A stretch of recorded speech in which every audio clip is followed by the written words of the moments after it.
Yeah, you're listening to the world's famous Supreme. Go down.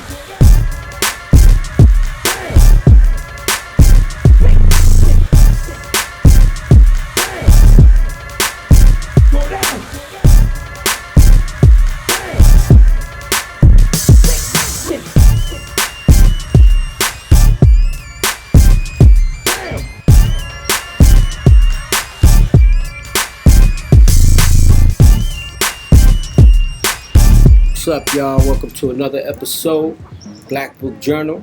I'm out here in Thailand. Mr. Wiggles, I'm all about them plane, trains, and automobiles. So, here in Thailand right now, I'm going to set off this episode. And I'm going to talk about some experiences I had in filming the movie Wild Style. Alright? Before we do that, let's get into this sketch. And you know, sketch I'm a rock is. The lady in the act for name. She looked at me as if I was insane. I whispered in the ear, said, "What's the matter?" She turned her head and I got mad. I said, "Damn, Amazon, but what did I do?" And then she wrote in words, "I don't understand you." I took her to the store, there was something I took. And then I told the girl, I stole a language book so I could understand what she had to say, so I could tell her, "Let's go to bed today." I took her hand out and started to walk, and I was looking in my book and I started to talk. I reached in my box and it's listening to tape. Then she hugged me and kissed me and thought I was great. I kissed her back like I had it like that, cause you know I could never be the whack. She told me in life we you a superstar, and you'd have been a run and was yelling in the car. Sick girls in my games out of rock. So, started off, y'all. Basically, I wasn't supposed to be in that movie, Wild Style. I was still a writer when I even heard that it was happening. And I was at the A&D crew. For y'all that don't know who the A&D crew is, that was a group of select young writers that all were advised to meet at the high school where all the young prominent writers and students of the masters were going to. So I went to that high school because my cousin Days, who was a famous writer, also in the movie Wild Style, he told me to go there because Doze was there, Scene was there, Lady Pink was there. He had just left the school. So I went to that school, that high school, where I met Fable and Mayor and Pink and Ernie, all these incredible young writers that made history in the graffiti world. I was seriously about graffiti. And it was through this high school that Doze, who was a writer like me, an incredible one, was telling me that they were coming back with Breaking with a crew called Yoke City Mob, aka Rocksteady crew. He told me that Yoke City Mob is more of a stick-up crew. I wasn't trying to be in a stick-up crew. I wanted to just write, practice my letters. And he's telling me that they're breaking. I'm like, that shit is played out. That's how the story went.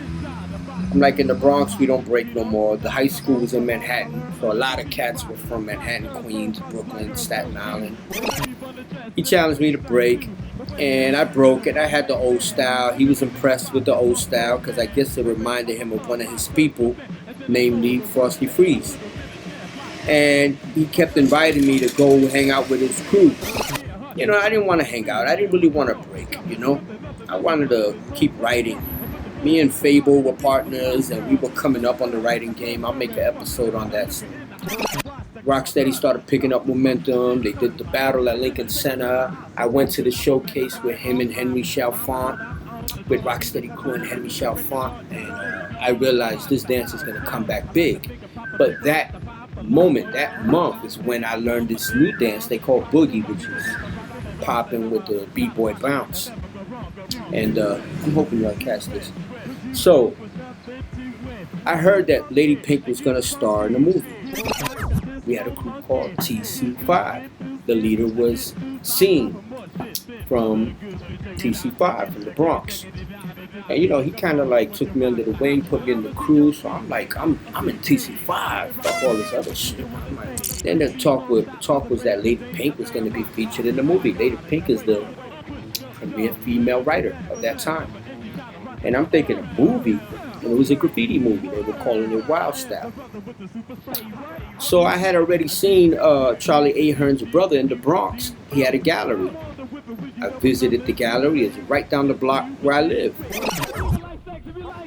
And he was doing statues of people and putting them up on the buildings. Next you know, a lot of people were doing it. And they were ending up with their plastered images on Banana Kelly, famous street. Banana Kelly is where Little Spud lived. Now, at this time when I'm boogieing, Little Spud was a premier dancer in my block. Before me, he was a little kid.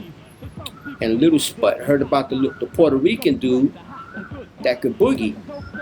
Back then, all the boogie boys were African American. So here you got a Puerto Rican that could boogie. He got with me to check me out. We hung out. And here's the deal. I wasn't supposed to be in Wild Style. I was just getting in Rocksteady crew as a boogie boy. And really, you know, they already had the team that they have for Wild Style. So what ended up happening was Spud put me in his group, Electric Force. Everybody's talking about Little Spud is in the movie. So when Little Spud put me in the group, I'm down now with Little Rodney C and KK Rockwell, the legends from Funky 4 Plus One More. I mean, it happened fast, like overnight.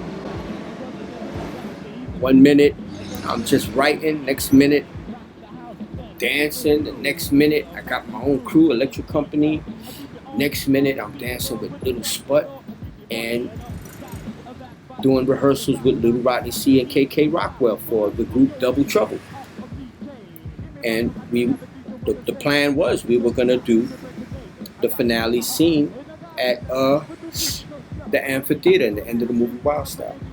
So that's how basically how I got in. I got Electric Force and Electric Company were two boogie boy crews that teamed up, and we battled one time at a club called The Grill. And by that point, I had got in Rocksteady, made my own boogie crew, brought my crew to Rocksteady. We took the name of my crew, Electric Company, and named it all the Boogie Boys from Rocksteady to the Bronx.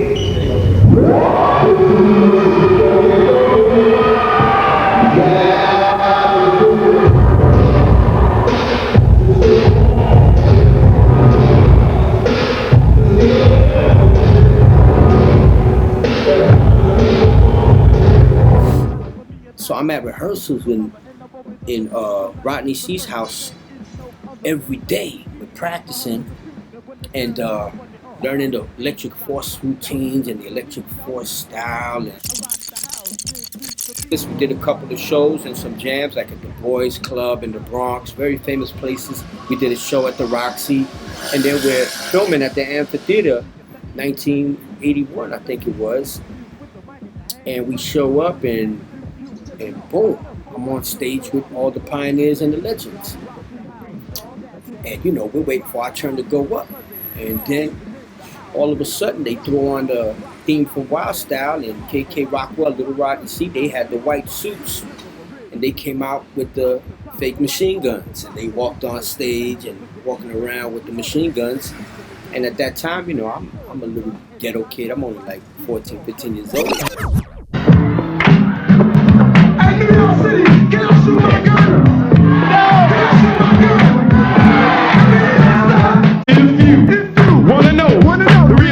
About the two, let us tell you, we're Double Trouble girls, and we're doing it just for you.